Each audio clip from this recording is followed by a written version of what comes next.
ഒരു മാസം മുമ്പ് കാണാതായ വൈദികനും ഡ്രൈവറും കൊല്ലപ്പെട്ടതായി സ്ഥിരീകരിച്ച് രൂപതാവൃത്തങ്ങൾ. ഇക്കഴിഞ്ഞ ഏപ്രിൽ 27 കാണാതായ ഫാദർ ലൂക്ക് യുഗ് എംബോക്കുസയും അദ്ദേഹത്തിന്റെ ഡ്രൈവർ മൈക്കൽ ബെക്കോയുമാണ് മരണമടഞ്ഞതായി ദക്ഷിണ സുഡാനിലെ തോംബുറ രൂപത ഔദ്യോഗികമായി അറിയിച്ചിരിക്കുന്നത്.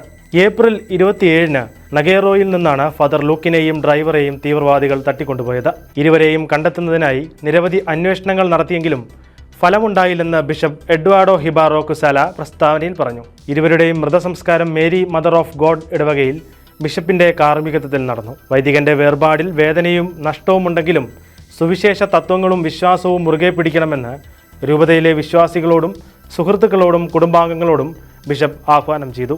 തീവ്രവാദികൾ കാര്യങ്ങൾ നിയന്ത്രിക്കുന്ന ഒരു രാജ്യത്ത് ഇത്തരം സംഭവങ്ങൾ പുതുമയല്ലെങ്കിലും തുടർച്ചയായി നടക്കുന്ന തട്ടിക്കൊണ്ടുപോകലുകൾക്ക് അറുതി വരുത്താൻ ദക്ഷിണ സുഡാൻ സർക്കാർ ഉണർന്ന് പ്രവർത്തിക്കണമെന്ന് ബിഷപ്പ് ആവശ്യപ്പെട്ടു.